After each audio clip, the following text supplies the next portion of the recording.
한국 무기업체 대표가 유럽 한복판에서 당신들 무기는 쓰레기다라는 모욕을 당하며 쫓겨났다면 어떨까요?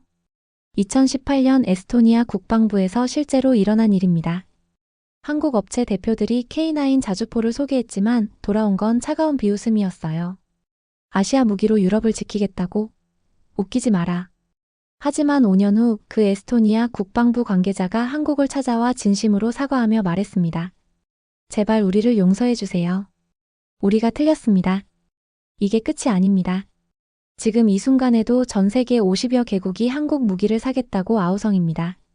폴란드는 무려 20조 원, 사우디는 4조 원, 이라크는 3조 8천억 원을 던지며 제발 우리부터 달라고 애원하고 있어요.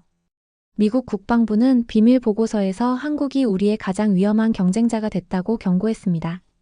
러시아 푸틴도 한국 무기 때문에 우크라이나 전쟁이 길어지고 있다며 이를 갈고 있어요. 도대체 무슨 일이 벌어진 걸까요? 한때 삼류 무기라며 조롱받던 한국이 어떻게 세계 최강 군사대국들을 벌벌 떨게 만든 걸까요? 이 충격적인 반전 드라마를 지금부터 공개합니다. 그 전에 잠깐만요. 1초면 누를 수 있는 좋아요와 구독 버튼 눌러주시면 영상 제작에 큰 힘이 됩니다. 본 영상은 개인정보 보호를 위해 스토리를 재구성한 이야기입니다. 그럼 이제 시작하겠습니다. 2018년 2월 에스토니아 탈린의 국방부 회의실은 얼어붙어 있었습니다.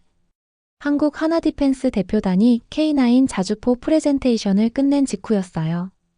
회의실에는 무거운 침묵이 흘렀습니다. 에스토니아 국방부 차관 안드레스 마르코비치가 냉소적인 미소를 지으며 말했어요. 여러분이 가져온 무기가 우리 에스토니아를 지킬 수 있다고 생각하십니까? 한국 대표단은 당황했습니다.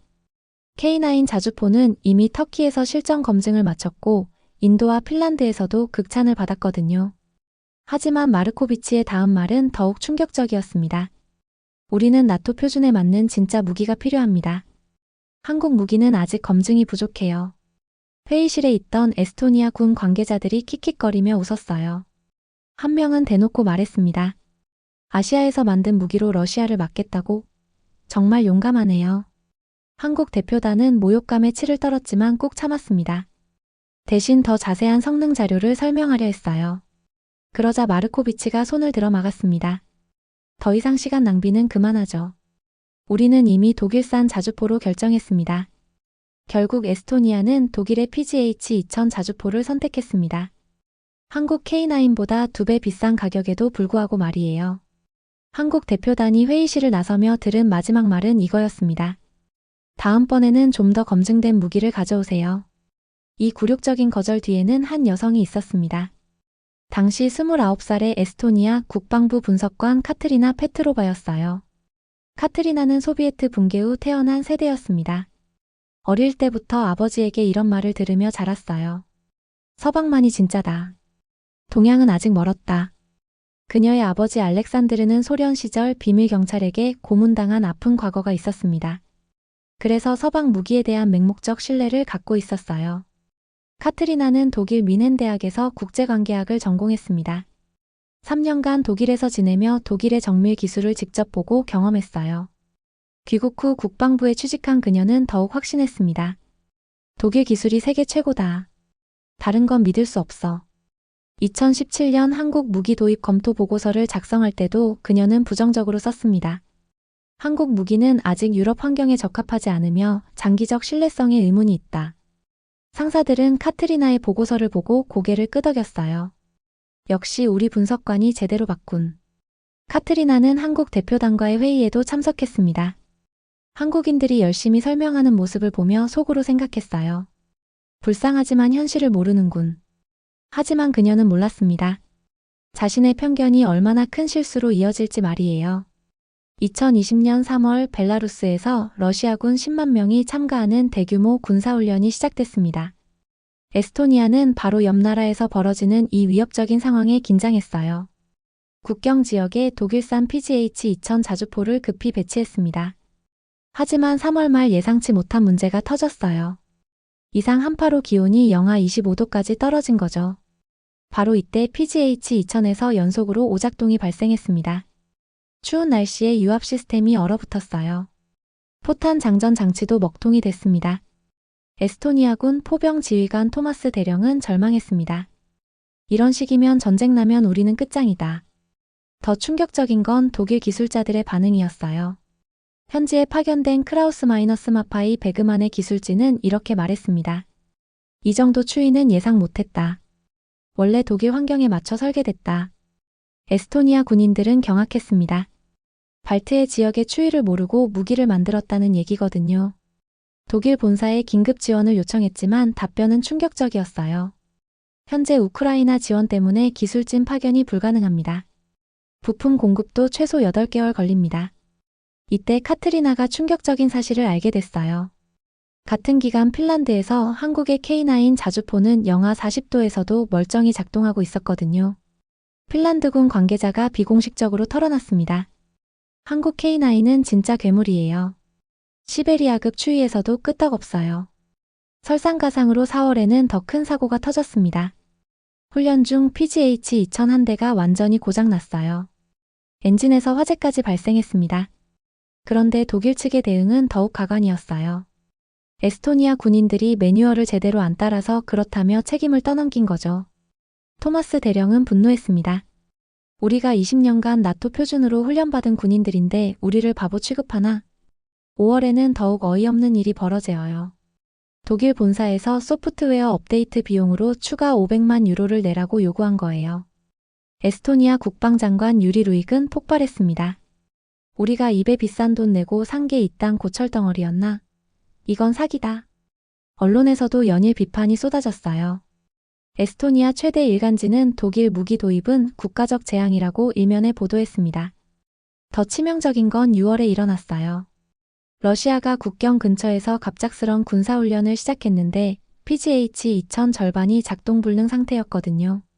나토 관계자들도 우려를 표했습니다. 에스토니아의 방어력에 심각한 공백이 생겼다. 카트리나는 이 모든 상황을 지켜보며 밤잠을 이루지 못했어요. 혹시 자신이 잘못 판단한 건 아닐까 하는 생각이 들기 시작했습니다. 그녀는 몰래 인터넷으로 한국 K9 자주포에 대해 조사하기 시작했어요. 조사할수록 충격적인 사실들이 드러났습니다. 터키에서 K9은 3년간 시리아 국경에서 무고장 작전을 수행했어요. 인도에서는 히말라야 고산지대의 극한 환경에서도 완벽하게 작동했습니다. 가장 충격적인 건 노르웨이 보고서였어요. K9 자주포는 북극권에서도 안정적으로 작동한다. 현재까지 확인된 가장 신뢰성 높은 자주포라고 평가했거든요. 같은 시기 폴란드에서는 정반대의 상황이 벌어지고 있었습니다. 2022년 7월 폴란드는 한국과 사상 최대 규모의 방산 계약을 체결했어요. K2 전차 980대, K9 자주포 648문, FA50 경공격기 48기까지 총 20조 원 규모였습니다. 폴란드 두다 대통령은 계약식에서 이렇게 말했어요. 한국 무기는 21세기 최고의 선택이다. 우리는 미래를 샀다. 더 놀라운 건 납품 속도였습니다. 계약 체결 4개월 만에 첫 번째 K2 전차 12대가 폴란드 모론크 기지에 도착했어요. 폴란드군이 K2 전차를 시험해본 결과는 충격적이었습니다. 영하 30도 혹한에서도 완벽하게 작동했어요. 독일 레오파르트 2보다 기동성도 훨씬 뛰어났습니다. 폴란드 육군 브라지스와프 중장은 감탄했습니다. 이런 전차를 본 적이 없다. 정말 예술품이다. 하지만 이것은 시작에 불과했어요. 중동에서 더 큰 쇼크가 터졌습니다. 2022년 1월 UAE가 한국의 천궁이 미사일을 35억 달러에 구매했다고 발표했어요. 이어 2024년 사우디아라비아가 32억 달러, 이라크가 27억 8천만 달러어치를 연달아 주문했습니다. 천궁이는 정말 무서운 무기였어요. 마하 5속도로 날아오는 탄도미사일도 99% 확률로 요격할 수 있거든요. 미국 패트리엇보다 성능은 좋으면서 가격은 3분의 1이었습니다. 이스라엘 방산업체들이 경악했습니다. 한국이 우리 텃밭인 중동 시장을 다 뺏어가고 있다. 미국 CNN은 긴급 특집을 방송했어요. 한국이 세계 방산업의 게임 체인저가 됐다. 미국의 독점 시대가 끝나고 있다. 영국 BBC도 한국의 방산혁명이라는 제목으로 다큐멘터리를 제작했습니다. 2023년 여름 카트리나는 우연히 끔찍한 진실을 발견했습니다. 국방부 서버를 정리하던 중 2018년 독일 무기 도입 과정의 기밀 문서를 보게 된 거예요. 문서 제목은 PGH-2000 도입 과정에서의 특별 협력 사항이었습니다. 내용을 보고 카트리나는 경악했어요. 독일 크라우스 마이너스 마파이 베그만 사가 에스토니아 국방부 고위 관계자들에게 거액의 컨설팅 비용을 지급했다는 기록이 있었거든요. 더 충격적인 건 성능 비교표였습니다. 실제로는 한국 K9 자주포가 독일 PGH-2000보다 모든 면에서 우수했어요. 사거리 K9 40km 대 PGH-2000 30km. 연사속도 K9 분당 6발 대 PGH-2000 분당 3발.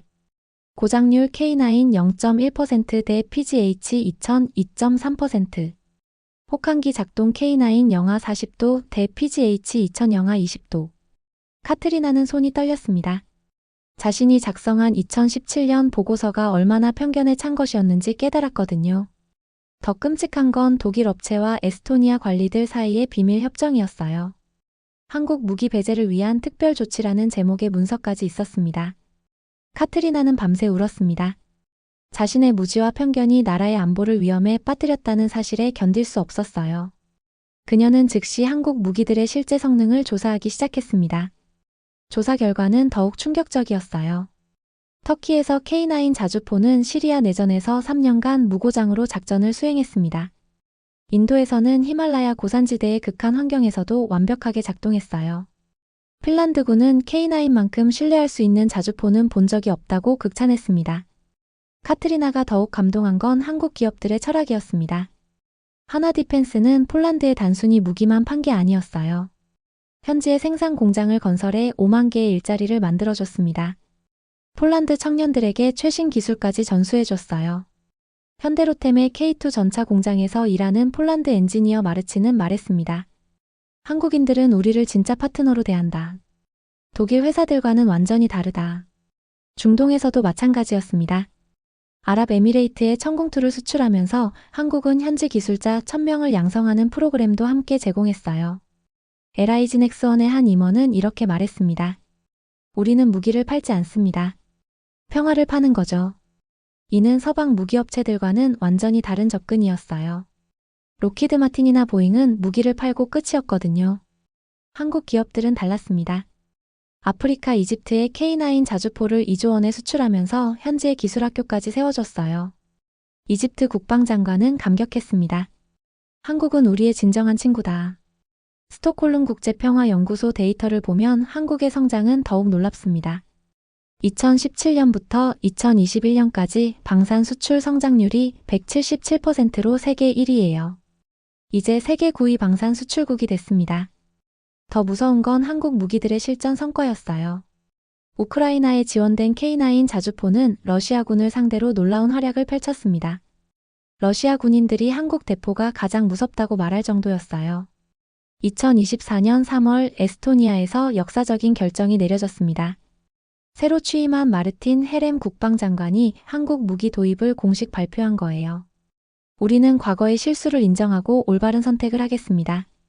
카트리나는 이 결정에 결정적 역할을 했습니다. 그녀가 제출한 550페이지 분량의 보고서가 정부를 움직인 거죠.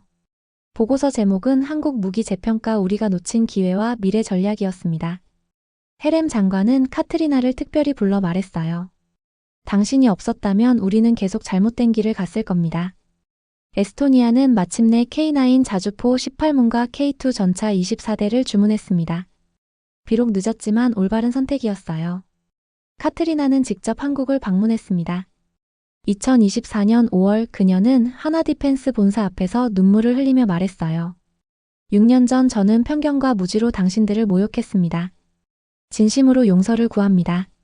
저는 이제 압니다. 한국이야말로 진정한 평화의 수호자라는 것을. 하나디펜스 한 임원이 따뜻하게 그녀의 손을 잡았습니다. 우리는 원래 적을 만들지 않습니다.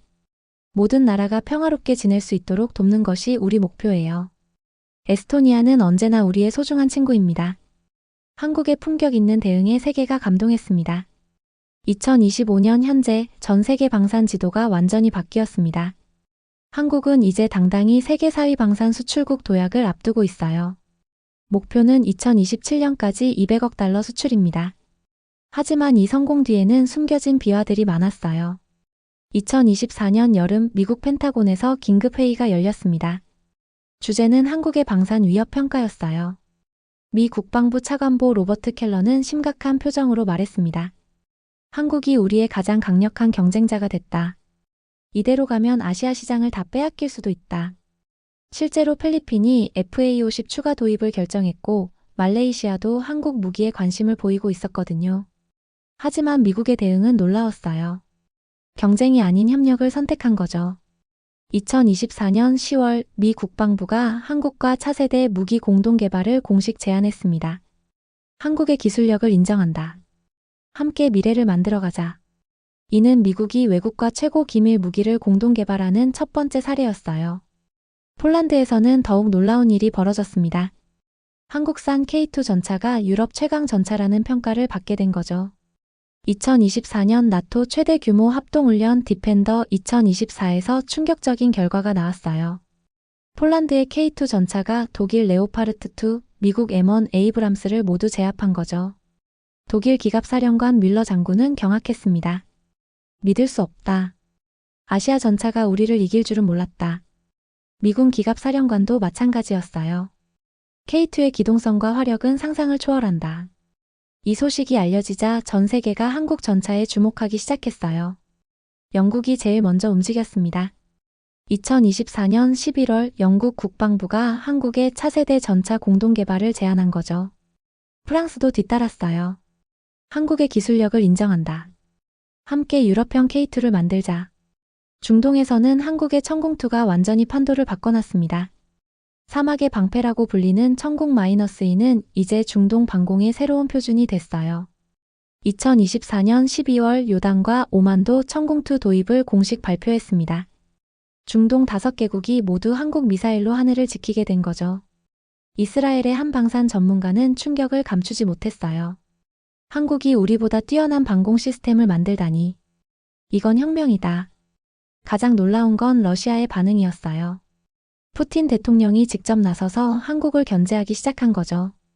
2024년 러시아 국방부 회의에서 푸틴은 이렇게 말했습니다. 한국 무기 때문에 우크라이나 전쟁이 길어지고 있다. 이들을 막아야 한다. 하지만 이미 늦었어요. 우크라이나에 지원된 한국 무기들이 러시아군을 괴롭히고 있었거든요. 특히 K9 자주포의 활약은 전설이 됐어요. 우크라이나군이 코리언 선더라고 부르며 러시아 진지를 정확히 타격했습니다. 러시아 군인들의 무성 교신도 포착됐어요. 한국포가 온다. 즉시 철수하라. 호주도 한국 무기에 완전히 매료됐습니다. 레드백 장갑차 도입이 최종 확정됐고 K9 자주포도 추가 주문을 검토 중이에요. 호주 국방장관 리차드 말스는 공개적으로 말했습니다. 한국 무기의 품질은 세계 최고 수준이다. 우리의 새로운 파트너가 됐다. 노르웨이는 더 과감했어요. K2 전차를 차세대 주력 전차로 공식 선정한 거죠. 독일과 미국 업체들을 제치고 말이에요. 노르웨이 국방장관은 이유를 명확히 했습니다. 북극 환경에서 K2만큼 신뢰할 수 있는 전차는 없다. 아프리카에서도 한국 돌풍이 일고 있어요. 이집트에 이어 나이지리아와 모로코도 한국 무기에 관심을 표명했습니다. 나이지리아 국방장관은 한국을 방문해서 말했어요. 아프리카에 맞는 무기를 만들어달라. 우리는 한국을 믿는다. 한국 정부의 대응도 달랐어요. 단순히 무기만 파는 게 아니라 현지 발전까지 함께 고려한 거죠. 이집트에는 K9 생산 공장과 함께 기술학교까지 세웠어요. 나이지리아에는 청년 기술자 교육 프로그램을 제공했습니다. 폴란드에서는 한국 기업들이 5만 개의 일자리를 만들어냈어요. 현지 청년들이 한국어를 배우는 열풍까지 일었습니다. 폴란드 청년 마르치는 한국 기업에서 일하며 말했어요. 한국인들은 우리를 진짜 파트너로 대한다. 독일 회사들과는 완전히 다르다. 카트리나는 지금 에스토니아 국방부에서 한국 무기 전담 부서장으로 일하고 있습니다. 그녀가 설립한 한마이너스 에스토니아 방산협력센터는 발트 3국의 모델이 됐어요. 그녀는 매일 이렇게 말해요. 한국 무기는 단순히 성능만 좋은 게 아닙니다. 그 안에는 상대방을 진정한 파트너로 여기는 철학이 담겨 있어요. 이것이 바로 한국이 세계를 정복한 진짜 이유입니다. 2025년 1월 에스토니아에서 놀라운 소식이 들려왔어요. 라트비아와 리투아니아까지 한국 무기 도입을 결정한 거죠. 발트 3국이 모두 한국 무기로 무장하게 된 겁니다. 러시아는 이를 보고 긴장했어요. 한국이 우리 코앞에서 요새를 쌓고 있다. 하지만 한국의 답은 명확했습니다. 우리는 평화를 위한 방패를 만들 뿐입니다. 한국의 K9 자주포는 지금도 에스토니아 국경에서 조용히 평화를 지키고 있습니다. 한때 거절당했던 그 무기가 이제는 발트 3국 전체의 든든한 방패가 됐어요. 러시아가 위협할 때마다 에스토니아군은 자신 있게 말합니다. 우리에게는 한국의 K9이 있다. 리투아니아군도 마찬가지예요. 한국 무기가 우리의 자유를 지킨다. 이것이 바로 진정한 K-방산의 힘입니다. 무력이 아닌 신뢰로, 강압이 아닌 상생으로 세계를 변화시키는 것이죠. 한때 삼류 무기라며 무시받던 한국이 이제는 전 세계가 우러러보는 방산 강국이 됐습니다. 편견을 깨고 진실을 본 사람들만이 진정한 승자가 될 수 있다는 교훈을 남기면서 말이에요. 그리고 카트리나 같은 용기 있는 사람들이 있었기에 이 놀라운 변화가 가능했던 거죠. 진실은 항상 승리한다는 것을 한국의 방산 신화가 증명해 보인 겁니다. 막의 방패라고 불립니다. 사우디, 아랍에미레이트, 이라크 3개국이 모두 천공투로 방공망을 구축했어요. 호주도 한국 무기에 눈독을 들이고 있습니다. 레드백 장갑차 도입을 적극 검토 중이에요. 노르웨이는 K2 전차를 차세대 주력 전차로 선정할 가능성이 높습니다. 가장 놀라운 건 미국의 변화입니다. 미 국방부가 한국과 차세대 무기 공동 개발을 제안했어요. 한국의 기술력을 인정한다며 말이죠. 카트리나는 지금 에스토니아 국방부에서 한국 무기 전담 부서장으로 일하고 있습니다. 그녀는 매일 이렇게 말해요. 한국 무기는 단순히 성능만 좋은 게 아닙니다. 그 안에는 상대방을 진정한 파트너로 여기는 철학이 담겨 있어요. 이것이 바로 한국이 세계를 정복한 진짜 이유입니다. 한국의 K9 자주포는 지금도 에스토니아 국경에서 조용히 평화를 지키고 있습니다. 한때 거절당했던 그 무기가 이제는 발트 3국 전체의 든든한 방패가 됐어요. 러시아가 위협할 때마다 에스토니아군은 자신 있게 말합니다. 우리에게는 한국의 K9이 있다. 이것이 바로 진정한 K-방산의 힘입니다. 무력이 아닌 신뢰로, 강압이 아닌 상생으로 세계를 변화시키는 것이죠. 한때 삼류 무기라며 무시받던 한국이 이제는 전 세계가 우러러보는 방산 강국이 됐습니다. 편견을 깨고 진실을 본 사람들만이 진정한 승자가 될 수 있다는 교훈을 남기면서 말이에요. 오늘의 사연은 여기까지입니다. 여러분의 생각을 댓글에 작성해주세요. 지금까지 저는 코리아 감동 채널의 지연이었고요. 구독과 좋아요는 영상 제작에 아주 큰 힘이 됩니다. 오늘도 행복한 하루 되세요. 감사합니다.